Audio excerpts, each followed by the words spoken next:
오늘 미국 증시 지난주에 이어 3대 지수 일제히 하락했는데요. 중동 지역의 지정학적 긴장감은 어느 정도 풀리고 있지만 대신 미국의 소매 판매가 너무 강하게 나오면서 결국 증시 발목을 붙잡았습니다. 이런 가운데 국채금리와 달러 강세 움직임도 심상치가 않은데요. 엔달러 환율은 결국 154마저 돌파한 상황이고 또 원달러 환율도 오늘 1,390원을 넘어설 거란 얘기들이 나오고 있습니다. 자, 우리 투자자들에게 워낙 중요한 사안인 만큼 오늘은 이 문제를 주제로 얘기 나눠보겠습니다. 도움 말씀에 한국경제신문의 한상준 논설위원 나와 계십니다. 안녕하십니까? 네, 안녕하십니까? 자, 중동 지역의 지정학적 리스크 상황이 커질 줄 알았지만 그래도 어느 정도 좀 잠잠해진 모습이고요. 대신에 소매 판매가 너무 강하게 나왔습니다. 미국 경제 여전히 강한 모습인데 오늘은 어떻게 보셨습니까? 네, 사실 어제 너무 이란과 이스라엘 전쟁을 이렇게 전쟁이 마치 부추기 있으식으로 신문이라든가 유튜브에 이렇게 하는 문제에 대해서 좀 평온한 입장을 좀 찾아달라 하는 이런 말씀을 드렸었는데요. 어제 코스피 10포인트 정도뿐이 안 떨어졌죠. 그리고 오늘 뉴욕 증시에서 이렇게 보면 미국 국채 금리가 시청자 여러분 4.6%까지 올라갔습니다. 예. 그러면 이제 통상적으로는 이란과 이스라엘 전쟁이라 보면 안정자산에 대한 선호도가 높으면서 미국 국채 가격이 올라가고 미국 국채 금리는 떨어져야 됩니다. 여기 이제 우리 김채연 PD께서 보여주신 4.6%를 돌파했는데요. 금리가 올랐습니다. 원래 이스라엘과 이란과의 전쟁이라면 이 금리가 당연히 떨어져야 되겠죠. 안정자산에서는. 그렇죠. 결국은 이제 너무 모든 것을 이란과 이스라엘 전쟁으로 이렇게 인과관계가 없이 그쪽으로 때려 맞추는 건 잘못되어 있다는 걸 말씀드리겠습니다. 예. 자, 그러면 오늘 미국 국채금리가 왜 이렇게 올라갔을까 하는 측면에서는 수급적인 측면에서는 미 재무부의 국채 입찰이 없었거든요. 예. 그러면 소매 판매 0이다. 그러면 소매 판매 0.7% 나왔죠. 그렇죠. 예상치 0.3%인데요. 여기에 2배가 넘게 나왔습니다. 그러다 보니까 이 소매 판매에 대해서 미국의 증시에서는 어떤 입장을 반영할까 하는 측면은 이 소매 판매라는 것은 아시겠습니다는 미국의 GDP의 총상법별 기여도에서 72%를 차지하는 소비의 프락시 상징 지표입니다. 그렇죠. 그러다 보니까 미국 경제가 탄탄하지 않느냐. 여러분 오늘 GDP 애터런트 나와도 자 1분기 성장률이 이달 말에 발표합니다는 예상치가 2.8, 2.2까지 떨어지다가 오늘 다시 또 2.4로 올렸거든요. 2.8로 원래는 예. 2.8이었었고 2.2%까지 떨어지다가 예. 2.4%까지 다시 올렸습니다. 그런 과정에서 보면 1분기 성장률이 3%에 근접하는 게 아니냐 하는 이런 쪽의 시각이 나왔거든요. 그러면 이제 작년부터 한번 보겠습니다. 작년에 3분기 성장률이 4.9%, 예. 4분기 성장률이 3.3%. 이번에 한 2%대 중반만 나오더라도 3분기 연속 성장률이 평균적으로 보면 3%대입니다. 그러면 페드가 추정하는 잠재 성장이 1.7%입니다. 그러면 작년 하반기에서부터 올해 1분기까지 성장률 평균치가 3%라면 1.3%의 GDP 갭상에서 인플레 갭이 발생하는 거거든요. 그렇죠. 그럼 인플레 재발이려. 결과적으로 보면 파월이 당신이 얘기했던 게 잘못된 게 아니냐. 우리가 파월스 카오스라는 얘기를 했습니다는 우리가 시장을 혼선시킨다. 시장을 혼선시키는 거죠. 예. 그래서 지금 말씀대로 연내 이제는 세 차례 얘기는 없는 것 같습니다.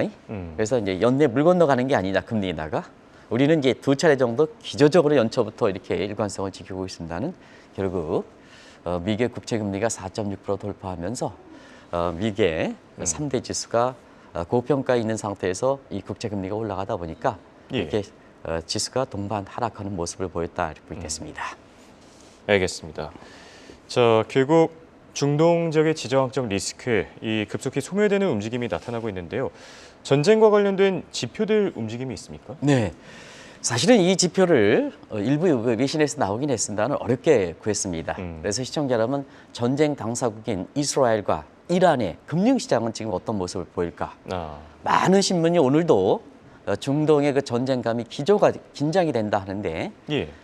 전쟁 당사국인 이스라엘과 이란의 금융시장은 어떨까 하는 것을 지금부터 자막을 통해서 데이터를 가지고 어렵게 구한 만큼 좀 말씀드리겠습니다. 이스라엘 금융시장 체리피킹 문제이기 때문에 다들 그렇게 호전되고 있습니다. TA125 주가지수, 이스라엘의 대표 지수입니다. 우리의 코스피 지수에 해당됩니다. 예. 전일 대비해서 지난 주말이죠. 1.4%가 올랐습니다. 사실은 이스라엘과 이란 전쟁은 일요일에 시작했거든요. 예. 금요일 대비해서 올랐습니다. 이건 많은 의미를 갖고 있다. 그렇죠. 그리고 이스라엘 세켈 통화가 달러 대비해서 환율이 떨어졌습니다. 환율이 떨어졌다는 것은 이스라엘 통화가 강세가 됐다 이렇게 보겠습니다. 결과적으로 보면 사실 당사국에 해당되는 이스라엘 같은 경우에는 오히려 금융시장이 이렇게 좀 전쟁의 지속 여부라든가를 봐야 되겠습니다는 너무 국내 언론들이 마치 전쟁이 나는 것처럼 세계 경제 강타한다는 쪽으로 이렇게 쓰는 것과 달리 당사국의 금융시장은 상당히 안정돼 있다 이렇게 보게 됐습니다. 그렇네요. 또 하나의 지표를 한번 보겠습니다. 국제유가 지표를 보겠습니다. 예. 어제도 국제유가 지표가 상당히 안정돼 있습니다는 오늘 국제유가가 전일 대비해서 오히려 떨어졌습니다. 아마 우리 최부학 캐스터께서 잘 전해주고 있습니다는 전일 대비 떨어졌습니다. 오히려 수준 자체에서 보면 전쟁이 발생되기 전보다도 떨어졌습니다. 그러다 보니까 이번에 국제유가 전망에서 이번 전망으로 130달러가 올라갈 것이다. 이런 얘기가 나왔죠. 예. 여지없이 빗나가는 게 아니냐 하는 이런 시각이 나오고 있거든요. 저기 서부 텍사스 중진주 가격이 좀 올라갔다 이렇게 하는데 이건 전쟁 때문에 그런 게 아니고 미국 경제가 소매 판매가 워낙 좋다 보니까 미국 경제 호조, 그 에너지 수요 증대, 그리고 여름 휴가철이 좀 시작되거든요. 예. 좀 당초보다 이상 기온 때문에 슈퍼 엘니뇨 2년 차에 여름 휴가철가 당사보다 빠르다. 그러면 가솔린 수요가 줄어들거든요. 그래서 서부 텍사스 중진주가 가격이 올라가서 이것이 아까 누가 중동 정제 때문에 그렇다. 이건 잘못된 분석이다 하는 걸 말씀드리겠습니다. 그런 과정에서 사실 유가도 이렇게 안정세를 찾고 있다 이렇게 보게 됐고요.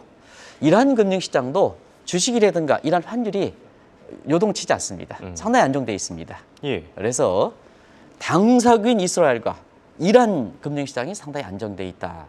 이게 뭐든지 전쟁 때문에 이러면 잘못돼 있다는 걸 말씀드리겠습니다. 다시 한번 이 문제들 좀 강조해드리겠습니다. 예. 자, 워낙 중요한 사안이만큼 인과관계를 잘 살펴볼 필요도 있겠죠. 네네. 그리고 오늘 장에서 가장 많은 관심을 받았던 게 또 달러 가치입니다. 달러 인덱스 결국 이제 106마저 웃돌았는데요. 이 강세가 계속 이어지고 있네요. 네, 소매 판매 좋죠. 예. 국채금리 4.6% 돌파했죠. 자연스럽게 달러는 강세가 되는 게 아닌가 이렇게 이제 보고 있습니다. 예. 그래서 오늘 그 화제가 됐던 게 국채금리가 4.6% 돌파하다 보니까 기억이 나실지 모르겠습니다는 다이먼 회장이 미국의 금리가 8% 간다. 예. 이 얘기가 원래 전쟁을 치렀으면 이게 사실 국채금리가 떨어져야 됩니다. 그런데 오늘 미국의 소매 판매가 이렇게 호재되면서 국채금리가 올라가다 보니까 너무 빨리 올라가다 보니까 다이먼 회장의 8%가 기억나시죠? 예, 그렇죠. 8%가 실현 여부와 관계없이 화두가 되고 있다. 그게 미국의 금융시장의 지금의 분위기다라는 걸 말씀드리겠습니다. 그걸 전해드리기 위해서 이 얘기를 하는 겁니다. 그러다 보니까 미국의 국채금리가 올라가다 보니까 달러는 당연히 인덱스는 올라가죠. 그렇죠. 역시 이 문제도 사실 2020년 11월 이후에 최고치인데요. 한번 보겠습니다. 달러 강세가 되는 것은 분명히 말씀드리면 이스라엘 통화가 강세가 되니까 자연스럽게 시청자 여러분 이란 전쟁 때문에 달러 강세된다 잘못된 거죠. 당사국 통화가 강세가 되고 있는데 이스라엘 통화가 강세가 되고 있는데 예. 그런 과정에서는 오늘 달러 인덱스가 올라가는 것은 미국 경제 펀더멘털이 좋아서 그렇다. 그래서 펀더멘털 머큐리 그다음에 마스 요인 측면에서는 경제가 좋으니까 금리 인하 시기가 멀어지는 거죠. 그래서 머큐리 펀더멘털과 마스적인 정책 요인 미국의 페드의 통화 정책 때문에 달러가 강세된 거다 하는 것을 말씀드리겠습니다. 그래서 지금 미국의 펀더멘털 좋고 마스적인 측면에서 금리 인하 시기가 늦어지니까 자연스럽게 달러 인덱스가 오늘 106을 기록하고 있습니다는 연내에 달러 인덱스가 110을 넘어서는 게 아니냐. 넘어서는 게 아니냐. 이런 시각이 미국의 외환 시장에서 나오고 있다 하는 걸 말씀드리겠습니다. 네. 자, 이렇게 달러 인덱스뿐만 아니라 지금 큰 관심을 받고 있는 또 다른 분야, 엔달러 환율입니다. 자, 150엔을 돌파하고 154엔 돌파하고 이제는 155엔까지 이제 근접하고 있는데 이 상황은 어떻게 보시죠? 네. 오늘 달러 인덱스가 강세가 됨에 따라서 우리 예. 투자자 입장에서도 굉장히 강세 있는 원달러 환율이 지금 154엔을 돌파했습니다. 예. 그래서 154엔을 돌파해서 지금 빠르게 엔달러 환율 올라가는, 다시 말하면 엔화가 약세되는 이런 모습인데요. 시청자 여러분도 아시겠습니다는 엔달러 환율이 150엔 돌파할 때 일본 정부는 추가 엔저를 방지역에서 시장에 직접 개입하고 있다는 것은 다들 좀 잘 아실 겁니다. 예. 지금 일본 정부는 모든 수단을 동원해서 추가 엔저를 위해서 지금 하고 있다. 그렇죠. 그중에서도 추가 엔화 약세 매딩하고 있는 국제 환투기 세력들. 이 환투기 세력 중에서 일본의 와다나베 부인들조차도 엔화 약세 배팅하는 시각인데요. 예. 애꿎음 고치 않게 이게 전쟁을 좀 선언하고 있습니다. 근데 오늘 그 뉴욕 외환시장에서 엔달러 환율이 154엔마저 돌파하는 이런 상황이 되다 보니까 일본 정부가 손들었다. 이런 표현까지 나오고 있습니다. 시장 개입이 효력이 없다는 얘기입니다. 예. 그만큼 일본 정부보다도 국제 환투기 세력들이 갖고 있는 유동성이 많기 때문에 그렇거든요. 그러면 한번 보겠습니다. 앞으로 어떻게 될 것인가 하는 측면은 지금 시청자 여러분도 155엔 갈 것이다 하는 이 시각에 대해 예상에 대해서 굉장히 엔화 투자자 입장에서는 굉장히 항의도 많이 했습니다는 지금 154엔 돌파했습니다. 그렇죠. 150엔 근접했습니다. 그럼 우리가 이 방송을 통해서 160엔 얘기는 하지 않습니까? 예. 160엔 안 되느냐? 지금 154엔인데요. 160엔 안 되겠습니까? 지금 경제 효과를 한번 보겠습니다. 미국 경제 올해 성장률 2.5%, 일본 1% 안 미칩니다. 또 미국이 두 차례 정도 금리 인하를 감안해서 기준금리 5%, 일본은 두 차례 정도 인상한다. 식에서 0.5%. 사실은 지금 캐리 자금 특성에서 보면 시청자 여러분도 자 일부 증권사가 얘기하는 것처럼 150원 덜 엔화 좀 추가적으로 더 사놓으세요. 이런 얘기가 나오는데요. 작년부터 엔화 투자를 하지 말고 했습니다. 다시 한번 말씀드리겠습니다. 머크리적인 펀더멘탈 측면에서 한번 보겠습니다. 미국의 성장률 2.5%, 일본 1%도 안 돼. 자, 두 차례 미국은 내린다 5%, 두 차례 인상한다. 가장 최대로 엔화 강세 쪽으로 보는 겁니다.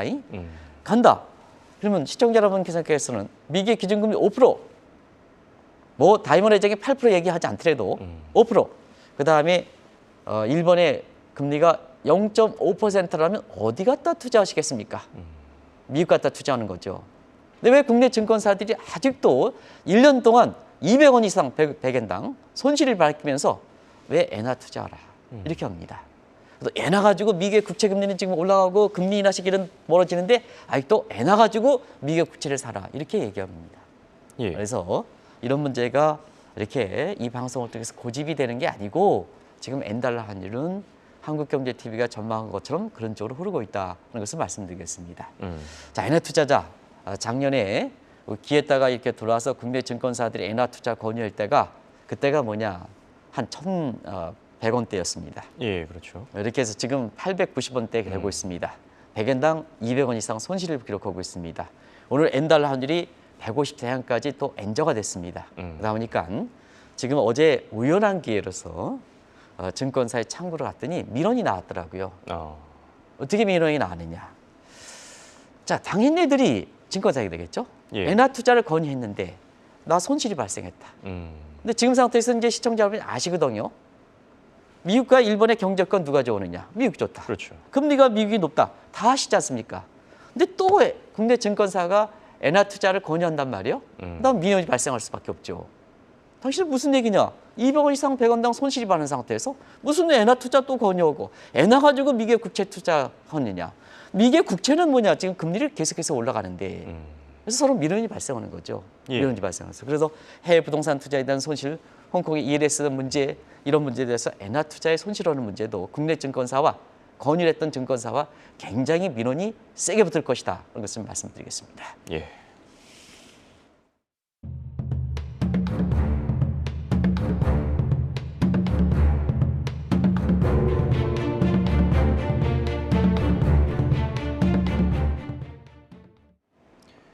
원달러 환율 문제도 심상치 않습니다. 어제는 1,380원대 위로 급등했는데요. 1,400원이 가시권에 들어왔다. 이런 평가들이 나오고 있다고요? 네. 사실 오늘 이 시청자분도 이번 주서부터 예. 현승윤 한국경제TV 새 대표님이 오셔가지고 분위기에 확 벌써 시청자에 전해주는 첫 모습이 아마 이거 아닐까 생각합니다. 예. 스튜디오가 되게 넓어졌죠? 그렇죠. 아마 이거 채우기 위해서 우리 김채연 PD라든가 이런 분들이 굉장히 스태프진들이 고생을 많이 할 거로 보는데요. 시원하죠? 예. 시원하죠? 그렇죠. 네, 그래서 이런데요. 사실 이렇게 얘기를 하는 이유는 항상 새로운 분위기로 가져가야 된다. 환율도 정전의 이론처럼 생각하면 안 된다. 또 정책 외환 당국자도 지금 두 분이 있습니다는 예. 종전처럼 생각해서는 안 된다는 것 좀 말씀드리겠습니다. 그런 각도에서 원달러 환율을 보겠습니다. 어제도 1380원이 무너졌죠. 그렇죠. 쉽게 무너졌습니다. 사실 이런 상태인데요. 지금 달러 인덱스가 오늘 1384원까지 올라왔네요. 많이 올라왔네요. 그래서 달러 인덱스가 오늘 106대 기록한 점을 감안해 볼 때 예. 오늘도 원달러 환율이 한 단계 더 뛰어서 1390원대 이렇게 가는 게 아닌가 이런 예상들이 역외 환율 시장에서 나오고 있는데요. 사실은 그렇습니다. 이제는 무리한 것이 아니고 예. 1,400원대가 가시권에 왔다 이렇게 보게 됐습니다. 그리고 최근에 보면 원화 환율의 변동성이 더 이렇게 심해지고 있습니다. 예. 하루에 한 10원 정도인데요. 이류 통화 전락 이런 문제가 나오거든요. 외환 당국자는 분명히 인식하셔야 됩니다. 절대 수준이 우리가 아시아 통화 중에서도 가장 높은 원화가 약세가 된다는 얘기입니다. 그렇죠. 환율이 높아졌으니까 환율의 변동성도 가장 크다. 그런 걸 말씀드리겠습니다. 그런 측면에서 일단 그 민간 차원에서 이렇게 보면 너무 예측 기관들이 작년에 미국의 통화정책 요인, 금리 인하 요인에서 환율을 지나치게 낮게 잡았거든요. 우리가 이제 계속해서 교정, 안 된다 하고 이제 올려잡으세요 했지 않습니까? 예. 근데 이제는 이제 기업인들이 체감하시는 것 같습니다. 이렇게 연초에 이렇게 잡았던 환율 수준 가지고는 안 되겠다. 그래서 제가 이제 알고 있는 금융인들도 이제 밖으로 그 해외 투자를 해서 자금을 보내야 되는데요. 대체로 1,300원 정도면 괜찮겠다 하는데 이게 환율이 너무 옐로핑으로 올라간다. 1,370원대, 어제는 1,380원이니까 투자하는 돈들 입장에서는 지금 돈 보내기 어려운 상태지 않습니까? 그렇죠. 그리고 수출 기업 입장에서 현대차라든가 기아차 어제도 아마 주가가 현대차라든가 기아차 김천 PD께서 예. 보여주시겠습니다는 현대차라든가 기아차는 자 올해 4월 계획 환율 1,260원인데 1,380원이니까 뜻하지 달러 예, 인덱스 아마 말고요. 곧 있으면 나올 것 같습니다. 달러 인덱스 말고요. 뭐 어제 큰 폭은 한 4% 정도씩 네, 올랐어요. 현대차, 기아차 누리 말씀드리는 사실 수출 기업과 관련된 저 PBR 종목 지금 현대차 어제 올랐죠. 이 예. 와중에 올랐죠.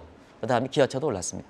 환율이 4억 개 환율이 1,260원인데 지금 1,380원이니까 아유 횡재를 나두는 거죠. 아 죄송합니다. 이게 현대차, 기아차 임원진들한테 굉장히 노력을 해가지고 환율을 정확히 예측해서 그런 겁니다. 이렇게 횡재했다는 표현을 좀 시정하겠습니다. 예, 알겠습니다. 지금 상태에서는 연초에 환율이 낮은 수준에서 지금 이렇게 환율이 높게 이렇게 잡았던 현대차라든가 기아차는 지금 의외의 실적이 개선될 거로 보면서 저렇게 이렇게 어제 코스피 지수가 11포인트 떨어지는 속에 저렇게 올라가는 거거든요. 이게 수출 관련된 저 PBR 종목이 올라간다 이렇게 얘기했던 것도 바른 측면입니다. 이런 예. 것이 그대로 나타나거든요. 그래서 연초에 낮게 잡았던 기업인들 같은 경우는 이제는 사업 계획 환율을 상향 수정하는 것 같습니다. 이제는 더 이상 연초에 잡았던 환율 가지고는 안 되겠다. 예. 올리겠다. 그래서 전부 전면 수정으로 가는 것 같습니다. 알겠습니다. 자, 앞서 원달러 환율 1,400원대가 이제 가시권에 들어섰다라는 표현을 썼는데요. 1,400원 정말로 뚫리게 된다면 사실 외환 위기를 당한 우리 입장에서 의미가 더 다를 것 같은데요. 네. 1,400원이면 사실 시청자 여러분도 좀 연세가 있으신 것 같은 경우에는 예. 우리 홍영권은 잘 기억이 나실지 모르겠습니다는 1997년 IMF의 외환위기 때 깡드시랑 그때 당시에 우리나라의 재무장관이 사실 그 임창열 경제부총리였거든요. 예. 근데 그분 두 분들이 이렇게 사인했을 때 그때 원달러 환율이 1,400원 넘었었습니다. 그래서 과거에 우리가 연배가 있으신 분 같은 경우에는 1,400원 넘어가면 사실 외환위기의 허들이다 하는 측면에서 그동안 외환 역사상 보면 세 차례 정도가 사실 한번 1,400원 넘었다 이렇게 보겠습니다. 그러면 예. 그 시기를 한번 보여드리겠습니다. 자, 1997년 12월서부터 1998년 6월달입니다. 한국 외환위기 당시입니다. 이때가 그렇죠. 1,400원이 넘었습니다. 이때가 임창열 깡드시 환율이다 그럽니다. 사람으로 붙이면. 그리고 또 한 번 1,400원 넘던 게 2008년 11월서부터 2009년 3월 리먼 브러스 사태죠. 이때가 버냉키 앨런 환율이다 이렇게 보시면 됐습니다. 예. 미국의 금리니까. 그다음에 2002년 9월서부터 2002년 11월까지입니다. 미국의 금리가 바짝 올릴 때 그렇죠. 0.5%씩 이렇게 바짝 올릴 때 이건 파월 의장의 환율이다 이렇게 보게 됐습니다.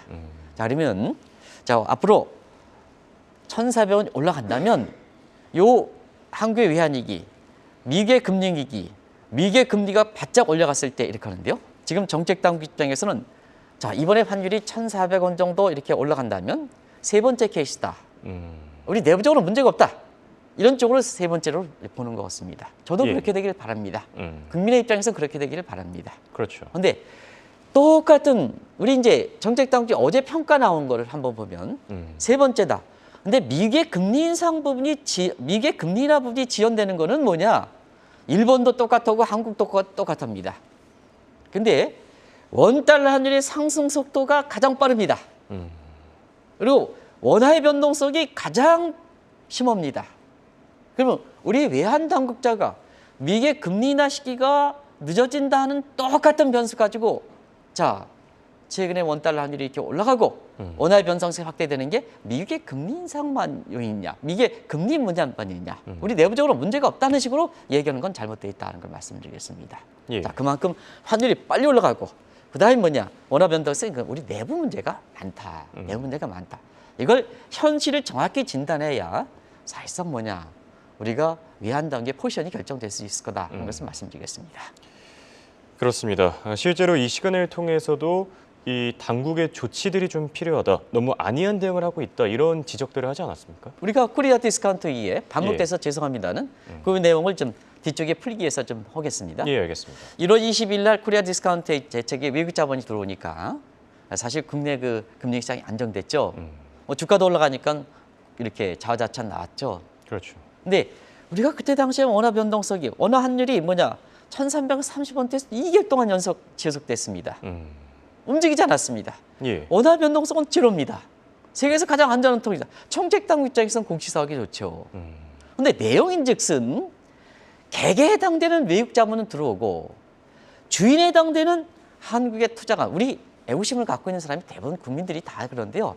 일부 주식 투자하는 사람이 미국 주식 또 국내 증권사가 그쪽에 권유하는 관계로 해서 전부 뭐냐 연기금까지 밖으로 나가다 보니까 우리가 뭐냐 정작 어려울 때 주인에 해당되는 우리 주인들은 밖으로 나가고 외국인에 의해서 안정된 의제적 안정 모습이거든요. 그렇죠.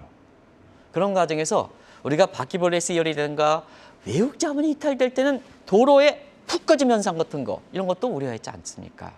결과적으로 보면 총선 이후에 좀 뭐냐 총선에 이렇게 환율이 자 외부적 요인에 가지고 이거 외부적 요인 어떻게 합니까? 외부적 요인은 우리가 어쩔 수 없지 않습니까? 그걸 대변하는 게 정책당국자 아닙니까?